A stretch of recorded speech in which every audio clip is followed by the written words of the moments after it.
श्री गुरु गोविंद सिंघजी पत्रकारिता महाविद्यालय नांदेड। वाचक स्वर प्राध्यापक विकास कदम। पेपर दुसरा आणि तिसरा, नभोवाणीचा इतिहास आणि दूरदर्शनचा इतिहास। आजचे युग अत्याधुनिक युग म्हणून प्रगत आहे। या युगाला संबोधलं जातं। श्रोत्यांना माहिती, मनोरंजन, मार्गदर्शन आणि प्रबोधन करण्याचं नभोवाणीचं कार्य अत्यंत महत्त्वपूर्ण मानलं गेलं आहे। अन्न, वस्त्र आणि निवारा या जशा माणसाच्या मूलभूत गरजा आहेत, त्याचप्रमाणे मनोरंजन किंवा करमणूक ही सुद्धा माणसाची गरज बनली आहे। नभोवाणीच्या माध्यमातून श्रोत्यांना विचाराचे आदान प्रदान केलं जातं। आजच्या काळामध्ये नभोवाणीची भूमिका लोकशिक्षकाची आहे। भारतासारख्या विकसनशील देशामध्ये नभोवाणीचे कार्यक्रम वैशिष्ट्यपूर्ण ठरतात। याची महत्त्वाची कारणं म्हणजे भारतामध्ये असलेले निरक्षरतेचं प्रमाण, दळणवळणाच्या साधनांचा असलेला अभाव, वाचनापेक्षा ऐकायला आवडणं ही मानवी प्रवृत्ती, उपलब्ध मनोरंजनाच्या साधनांपैकी सर्वसामान्य लोकांना खरेदी करता येईल अशा प्रकारची सुविधा ही रेडिओची वैशिष्ट्ये आपल्याला सांगता येतात। या बाबीचा विचार करता नभोवाणीचे प्रसारण जगामधल्या बहुतेक विकसनशील देशाच्या दृष्टिकोनातून महत्त्वपूर्ण असे ठरले आहे। नभोवाणीच्या प्रसार माध्यमातून श्रोत्याने मनोरंजनाबरोबरच प्रबोधन केले जाते। भारतासारख्या विकसनशील देशामध्ये नभोवाणी हे माध्यम प्रभावी ठरले आहे। भारतामध्ये नभोवाणीने लोकरंजनाबरोबरच सांस्कृतिक, शैक्षणिक आणि कृषी विषयक कार्यक्रमांना अग्रक्रम दिला आहे। नभोवाणी हे केवळ मनोरंजनाचे साधन राहिले नाही, त्या कार्यक्रमामधून श्रोत्यांच्या जीवनातील अनेक प्रश्नांची प्रभावीपणे सोडवणूक तसंच जनजागृती करण्याचं काम रेडिओ या माध्यमातून केलं जातं। भारतामध्ये शासकीय आणि खाजगी अशा दोन स्वरूपाच्या मालकी तत्वावर नभोवाणीचे कार्यक्रम प्रसारित केले जातात। भारत सरकारच्या वतीनं प्रसार भारती तर्फे भारतामध्ये नभोवाणीचे कार्यक्रम प्रसारित करण्याचे काम आकाशवाणी करीत आहे। आकाशवाणीबरोबरच अलीकडच्या काळामध्ये अनेक खाजगी नभोवाहिन्या तसंच FM हेही देशाच्या विविध शहरांमध्ये सुरू झालेले आहेत। नभोवाणीचा किंवा रेडिओचा शोध या संबंधाने आपल्याला अधिक माहिती घेता येईल। 1876 साली ग्रॅहम बेल यांनी दूरध्वनीचा शोध लावला। या शोधाच्या आधारावर नभोवाणी या समृद्ध माध्यमाचा शोध लागला। दूरध्वनीच्या तारेच्या माध्यमातून शब्द एका ठिकाणाहून दुसऱ्या ठिकाणी ऐकू येऊ लागला। 1895 साली मार्कोनी या इटालियन शास्त्रज्ञांनी बिनतारी संदेश यंत्रणेचा शोध लावला। सुरुवातीला नभोवाणीचे प्रसारण मध्यम लहरी म्हणजेच मीडियम वेव्ह, लघुलहरी अर्थात शॉर्ट वेव्ह या तंत्रज्ञानानं करण्यात येत असत।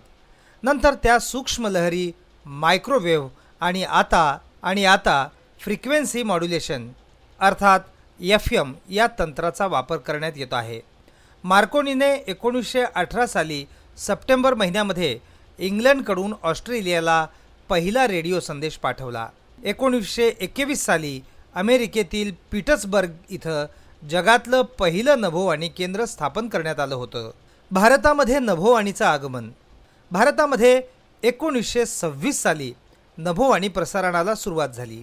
इंडियन ब्रॉडकास्टिंग कंपनी या खाजगी संस्थेनं तत्कालीन ब्रिटिश राज्यकर्त्यांबरोबर करार करून 23 जुलै 1927 रोजी मुंबई इथं नभोवाणी केंद्राची स्थापना केली। त्यानंतर 26 ऑगस्ट 1927ला कलकत्ता इथं नभोवाणी केंद्राची स्थापना करण्यात आली। म्हैसूर इथल्या संस्थानानं 1935 साली नभोवाणी केंद्र सुरू केलं। त्याला आकाशवाणी हे नाव देण्यात आलं। 1934 साली भारतातल्या सरकारनं नभोवाणी सेवेसाठी आकाशवाणी हे नाव निश्चितही केलं। स्वातंत्र्यानंतर आकाशवाणीसाठी बहुजन हिताय बहुजन सुखाय हे ब्रीदवाक्य ठरवण्यात आलं। स्वातंत्र्यानंतर आकाशवाणीचा भारतामध्ये झपाट्यानं विकास झाला।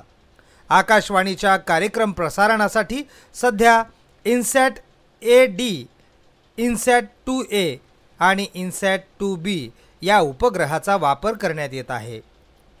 आकाशवाणीच्या वृत्त विभागातर्फे रोज वेगवेगळ्या भाषांमध्ये मिळून 303 वार्तापत्र प्रसारित केली जातात। यापैकी देशांतर्गत सेवेत 93 राष्ट्रीय आणि 135 प्रादेशिक वार्तापत्र आहेत. 1967 साली आकाशवाणीची विविध भारती ही जाहिरात सेवा सुरू झाली.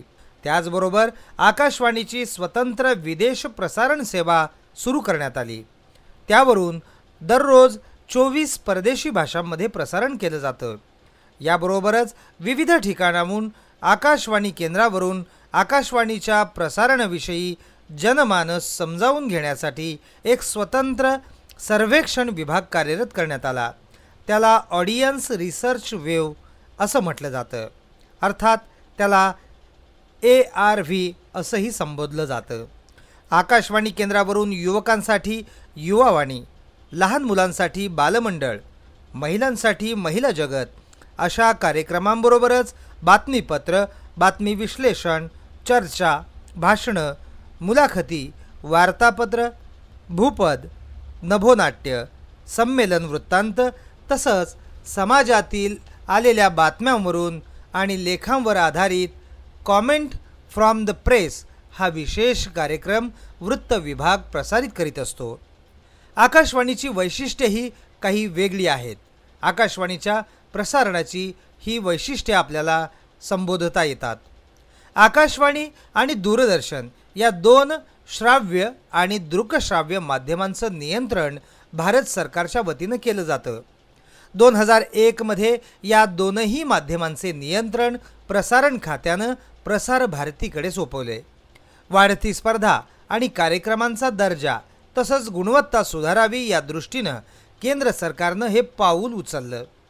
भारतामध्ये आकाशवाणीच्या माध्यमातून ज्या कार्यक्रमाचं प्रसारण केलं जातं हे प्रसारण करत असताना दुर्लक्षित राहिलेल्या आणि विकासापासून दूर राहिलेला समाज मुख्य प्रवाहात आणणं, त्याचबरोबर राष्ट्रीय एकात्मता जोपासत बंधुभाव वाढवण्याच्या दृष्टिकोनातून कार्यक्रमांची निर्मिती करणं, राष्ट्रीय एकात्मता जोपासण्यासाठी विविध प्रकारचे कार्यक्रम आयोजित करणं हे आकाशवाणीच्या प्रसारणाची मुख्य उद्दिष्ट आहेत, मुख्य वैशिष्ट्ये आहेत. ग्रामीण भागाबरोबरच अतिमागास आदिवासी भागातील विविध प्रकारचे कार्यक्रम पोहोचवणं हे आकाशवाणीच्या प्रसारणाचं मुख्य वैशिष्ट्य बनलं. भारतीय अर्थव्यवस्थेचा कृषी हा विभाग कणा समजला जातो. त्याचबरोबर भारतामध्ये 70% पेक्षा जास्त लोक हे ग्रामीण भागात राहतात. 65% पेक्षा अधिक लोक शेतीवर उपजीविका करतात. भारतामधील सर्व प्रमुख आकाशवाणी केंद्रावरून कृषीविषयक कार्यक्रम म्हणूनच प्रसारित केले जातात. आकाशवाणीच्या प्रसारणाच्या वैशिष्ट्यांच्या संदर्भानं बोलत असताना कृषीविषयक ग्रामीण भागापर्यंत विविध प्रकारच्या योजना, त्या संबंधीची माहिती, त्यावर आधारित कार्यक्रम प्रसारित करणं हे आकाशवाणीचं वैशिष्ट्य ठरलंय. सामान्य श्रोत्यांना, विशेषतः ग्रामीण भागामध्ये राहणाऱ्या श्रोत्यांना केंद्रबिंदू मानून आकाशवाणीला प्रसारणाची बोलीभाषा स्वीकारावी लागली. ज्या भागामध्ये जे आकाशवाणी केंद्र काम करते त्या भागातल्या लोकांची बोलीभाषा कार्यक्रमाच्या प्रसारणामध्ये वापरण्यात येते. जागृती, प्रबोधन आणि विविध प्रकारच्या सामाजिक समस्यांवर उपाययोजना केलेले कार्यक्रमसुद्धा आकाशवाणी प्रसारित करण्याकडे अधिक लक्ष देते. आकाशवाणीच्या कार्यक्रमातील भाषिक वैशिष्ट्याबरोबरच लोककला यांचं संवर्धन करण्यासाठी, सांस्कृतिक कलांचं संवर्धन करण्यासाठी विविध कार्यक्रमांचं आकाशवाणीवरून प्रसारण केलं जातं. कृषी, व्यापार, माहिती, उद्योग, विज्ञान किंवा तंत्रज्ञान असे अनेक प्रासंगिक विषय यावर आकाशवाणी केंद्रावरून कार्यक्रमांचं प्रसारण केलं जातं.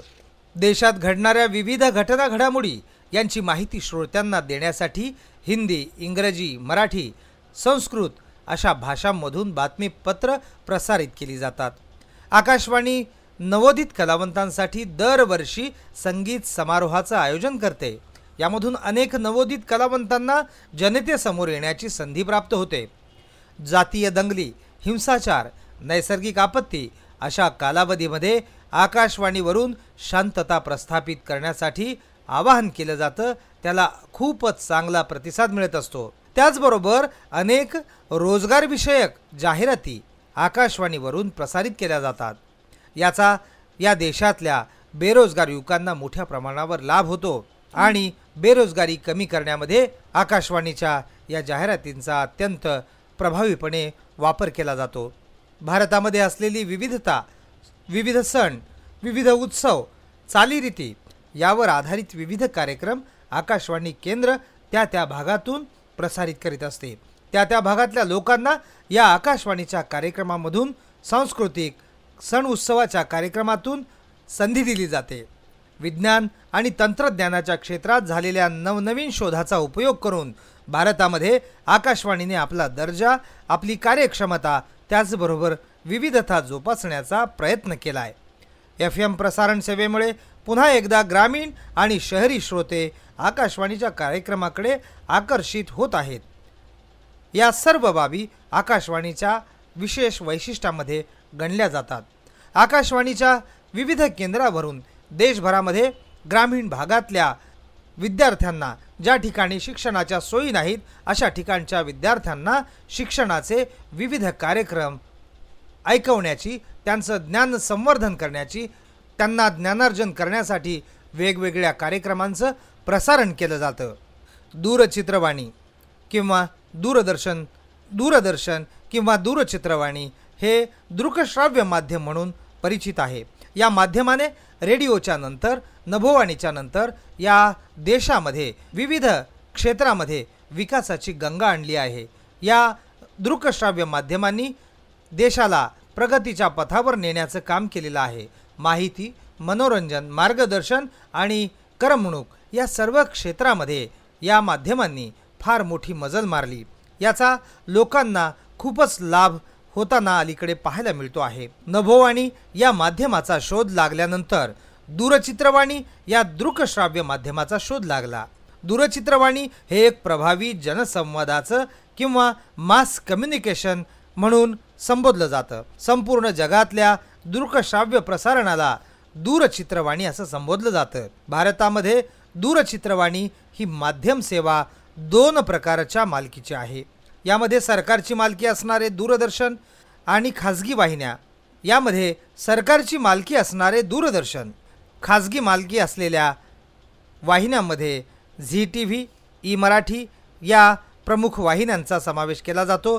त्यामध्ये राष्ट्रीय पातळीवर इंडिया टीव्ही, आज तक अशा चॅनल्सचा किंवा अशा वाहिन्यांचा समावेश होत असतो। भारतामध्ये दूरचित्रवाहिनीच्या सेवेला भारत सरकारनं किंवा प्रसार भारतीनं दूरदर्शन हे नाव दिलंय। आजचं युग दूरचित्रवाणीचं युग आहे असं म्हणतो। चित्रवाणी हे माध्यम दृकश्राव्य असल्याने ते अतिशय परिणामकारक आहे। प्रत्यक्ष घटनास्थळी जाऊन केलेल्या चित्रणामुळे प्रेक्षकांना आपण स्वतः या घटनेचे साक्षीदार असल्याचं भास होतो। घटना बघितल्याचा अनुभव मिळतो। निरक्षर व्यक्ती किंवा लहान मुलं सुद्धा दृश्य आणि त्याचबरोबर उच्चारलेले शब्द यामुळे सर्व प्रकारचे कार्यक्रम पाहू शकतात। अशा प्रकारचे सर्व कार्यक्रम ते समजून घेऊ शकतात। तसं पाहता नभोवाणी किंवा रेडिओ या माध्यमाला शीत माध्यम असं म्हटलं गेलं आहे, परंतु दूरचित्रवाहिनीला उष्ण माध्यम म्हणतात।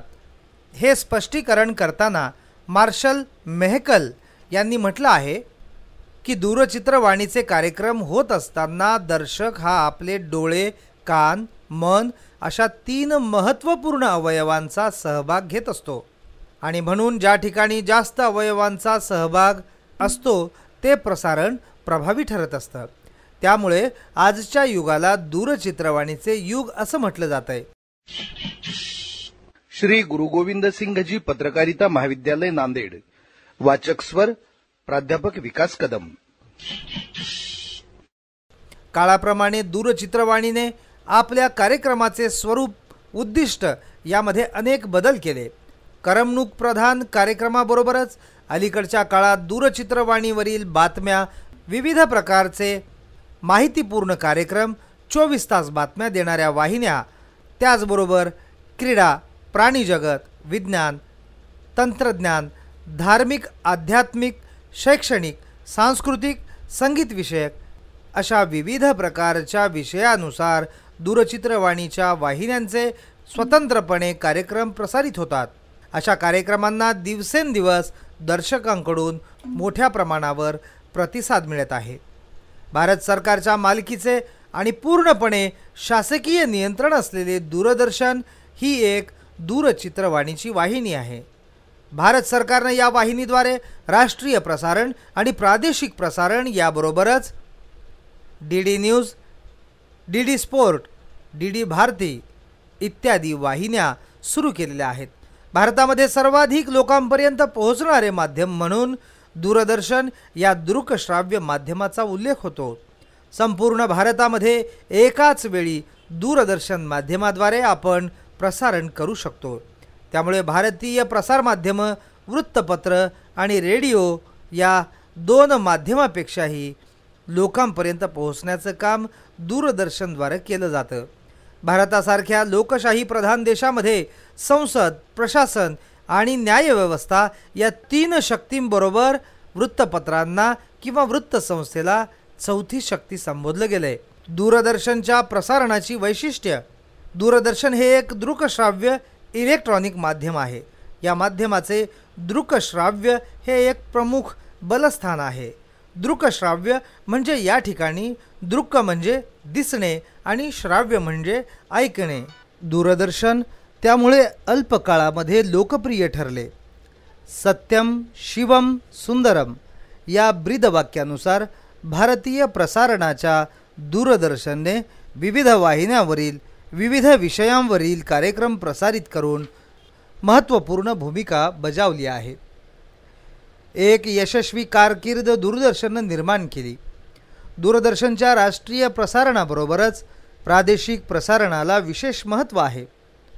दूरदर्शनच्या प्रसारणामुळे भाषा, कला, संस्कृती इत्यादी महत्त्वपूर्ण बाबींचं संवर्धन होतं. दूरदर्शनच्या विविध विषयावरच्या कार्यक्रमामधून प्रसारण विषयक काही उद्दिष्ट दिसून येतात. त्यामध्ये पहिलं भारतीय कला, संस्कृती, भाषा यांच्या संवर्धनाबरोबरच प्रचार आणि प्रसाराचं कार्य दूरदर्शनच्या माध्यमातून होत असतं. यामुळे अनेक नव्या कलावंतांना आपली कला सादर करण्याची संधी मिळते. कलावंतांना आपली कला सादर करण्याचं दूरदर्शन एक सक्षम असं व्यासपीठ ठरलं आहे. दूरदर्शनचे केंद्रीय स्तरावरून राष्ट्रीय प्रसारण होत असते. प्रत्येक प्रदेशासाठी दूरदर्शननं प्रादेशिक प्रसारण सेवा सुरू केली. त्यामुळे दूरदर्शनच्या कार्यक्रमामधून दोन्ही स्तरावरील श्रोत्यांशी जनसंवाद निर्माण करण्यात यश येत आहे. राष्ट्रीय एकात्मता, बंधुभाव, मानवता टिकवण्यासाठी दूरदर्शननं विविध प्रकारचे कार्यक्रम प्रसारित केले. राष्ट्रीय एकात्मता जोपासण्यासाठी महत्त्वाचे कार्यक्रम दूरदर्शन प्रसारित करीत असते. दूरदर्शनच्या प्रसारणाचं वैशिष्ट्य पाहताना चित्रीकरणामध्ये असल्यामुळे योग्य प्रकारचे चित्रीकरण हा एक वैशिष्ट्यपूर्ण असा भाग दूरदर्शनमध्ये दिसतो. प्रसारणामधला दर्शकांना याच चित्रीकरणामुळे आकर्षण करण्यात दूरदर्शन यशस्वी ठरते. कृषी विभाग, पर्यावरण, विज्ञान, तंत्रज्ञान, जिज्ञासा, राजकारण, समाजकारण आणि अर्थकारण याबरोबरच मनोरंजनासारखा कार्यक्रम असे विविध कार्यक्रम दूरदर्शन प्रसारित करीत असते. दर्शकांना चालू घडामोडी किंवा राष्ट्रीय आणि आंतरराष्ट्रीय तसंच प्रादेशिक स्तरावर माहिती उपलब्ध व्हावी हा दूरदर्शनचा उद्देश आहे. यासाठी दूरदर्शनचे बातमीपत्र, विशेष बातमीपत्र, परिचर्चा, मुलाखती आदी आशयाचे कार्यक्रम प्रसारित केले जातात. दूरदर्शन हे दृश्य माध्यम असल्यानं प्रभावी चित्रीकरण असेल तर तो आशय दर्शकापर्यंत प्रभावीपणे पोहोचतो. विज्ञान आणि तंत्रज्ञान या विषयाला पूरक असे वातावरण निर्माण करणं हे दूरदर्शनचं काम आहे. जागरूकता निर्माण व्हावी यासाठी विशेष कार्यक्रम विज्ञान आणि तंत्रज्ञान या विषयावर दूरदर्शन सातत्यानं प्रसारित करतो. दूरदर्शनच्या कार्यक्रमामधून चालू घटनांविषयी देण्यात येणाऱ्या माहितीबरोबर करमणूक प्रधान कार्यक्रम मोठ्या प्रमाणावर तयार केले जातात. त्याचबरोबर भारतातले सण, उत्सव किंवा राष्ट्रीय सण उत्सव या विषयावर सुद्धा विशेष कार्यक्रम दूरदर्शन प्रसारित करत असते. या कार्यक्रमांना प्रेक्षकांचा, श्रोत्यांचा मोठ्या प्रमाणावर प्रतिसाद मिळत असतो. एक विश्वासाची भावना, अशा प्रकारची भावना निर्माण करण्यामध्ये दूरदर्शन जगातल्या अनेक सत्य घटनांवर आधारित वस्तुनिष्ठ तसंच वास्तववादी कार्यक्रम आणि बातमीपत्र प्रसारित करते. दूरदर्शनच्या कार्यक्रम प्रसारण विषयक वैशिष्ट्यामध्ये विविधता आढळून येते. जशा प्रकारचा कार्यक्रम आहे तशा प्रकारची सुसंगत भाषा, चित्रीकरण, प्रसारणाच्या वेळा दूरदर्शनमार्फत निश्चित होत असतात. शेतकऱ्यांसाठी सह्याद्री या प्रादेशिक वाहिनीवरून महाराष्ट्रामध्ये शेतशिवार हा कार्यक्रम प्रसारित होतो. या कार्यक्रमाची भाषा ही ग्रामीण भागातली भाषा आहे. ग्रामीण भागात मोठ्या प्रमाणावर शेतकरी राहत असतात. या देशातले शेतकरी, महाराष्ट्रातले शेतकरी पारंपरिक पद्धतीनं शेती करत आहेत. परंतु या शेतकऱ्यांना शेतशिवारसारख्या कार्यक्रमामधून सह्याद्री वाहिनीवरून मोठ्या प्रमाणावर मार्गदर्शन केलं जातं. भाषेपेक्षा या शेतशिवार कार्यक्रमामधलं चित्रीकरण खूपच रंजक, सुंदर आणि चांगलं असतं. या चित्रीकरणाचा विशेष परिणाम या कार्यक्रमावरून दिसून येतो आणि त्याचा ग्रामीण भागामध्ये शेतकऱ्यांना लाभ होतो. दूरचित्रवाणीचा इतिहास. विज्ञान आणि तंत्रज्ञानाच्या क्षेत्रात दूरचित्रवाणीचा शोध महत्त्वपूर्ण आहे. नभोवाणीच्या शोधानंतर दूरचित्रवाणीच्या शोधाला सुरुवात झाली. 1884 साली निपकॉल या जर्मन तंत्रज्ञानाने तयार केलेल्या एका तबकडीमुळे चित्र प्रक्षेपित करता येण्याची शक्यता निर्माण झाली होती. मार्कोनी या शास्त्रज्ञाने तयार केलेल्या बिनतारी यंत्रणेद्वारे ध्वनिलहरी प्रक्षेपित करण्याचा शोध लागलेला असल्यामुळे या दोन्ही शोधाच्या आधारावर अशा प्रकारचे चित्रवाणी माध्यम अस्तित्वात येण्याला सुरुवात झाली. 1929च्या सुमाराला इंग्लंडमध्ये जॉन वेवर या शास्त्रज्ञानं तयार केलेल्या तबकडीच्या आधारावर अधिक चांगले चित्र प्रक्षेपित करू शकणारी उपकरणे BBC या कंपनीनं वापरात आणली. 1928 मध्ये जर्मन जनरल इलेक्ट्रिक या कंपनीच्या वतीने पहिल्या दूरचित्रवाणी नाटकाचे प्रायोजिक प्रक्षेपण अमेरिकेमध्ये झाले. रेडिओ कॉर्पोरेशन ऑफ अमेरिका या कंपनीनं पहिलं दूरचित्रवाणी प्रक्षेपण करण्याचा बहुमान प्राप्त केला. 22 मार्च 1935 रोजी जर्मन पोस्ट खात्यानं बर्लिनहून नियमित प्रक्षेपणाला प्रारंभ केला.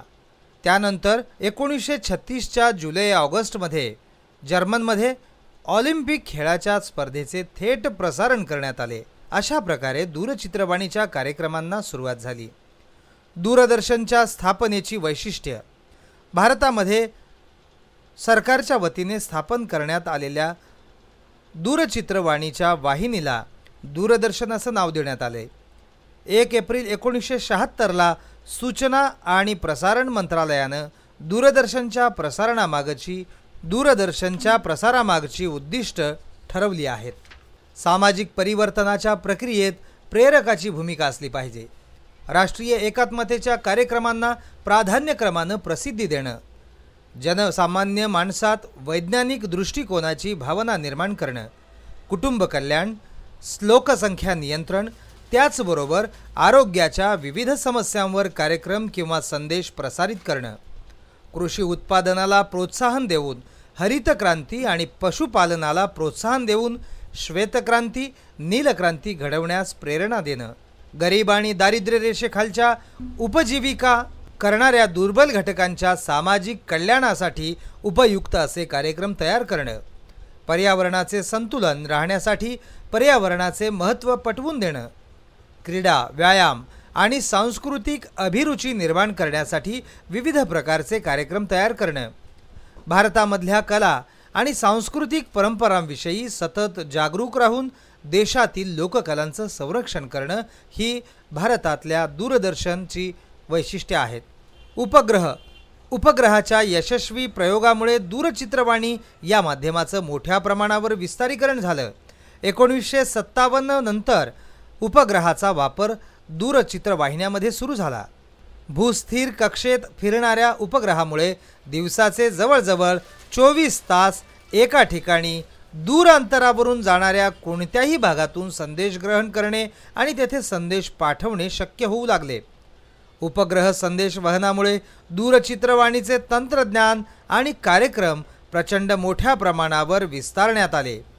1960 नंतर जगाच्या सर्व भागामध्ये दूरचित्रवाणीचे कार्यक्रम सुरू झाले. त्यानंतर भारतामध्ये दूरचित्रवाणीचा प्रारंभ आणि विकास. भारतामध्ये नभोवाणीची सुरुवात 1920च्या दशकाच्या सुरुवातीला झाली. म्हणजे नभोवाणीच्या शोधानंतर तिचा युरोपामध्ये प्रसार होत असतानाच झाली होती. त्या माध्यमाचा झपाट्याने देशभर प्रसार झाला. दूरचित्रवाणीचा शोध लागल्यानंतर त्याचे भारतामध्ये आगमन होण्यास मात्र बराच विलंब लागला. 1959 साली युनेस्को या आंतरराष्ट्रीय संघटनेच्या सहकार्यानं दिल्ली इथं प्रायोगिक स्तरावर दूरचित्रवाणी केंद्र सुरू झालं. आठवड्यातून 2 शैक्षणिक कार्यक्रम या केंद्रावरून प्रसारित होत. 1965 सालापासून बातमीपत्रासह अन्य विविध प्रकारच्या कार्यक्रमांचा समावेश असलेला नियमित 1 तासाचा कार्यक्रम दिल्ली केंद्रावरून प्रक्षेपित करण्यात आला होता. नंतर या प्रसारणाला दूरदर्शन असं नाव देण्यात आलं. प्रारंभी दूरदर्शन हे माध्यम केंद्र सरकारच्या माहिती आणि प्रसारण खात्याच्या अखत्यारीत पूर्णतः सरकारी नियंत्रणाचे माध्यम होते.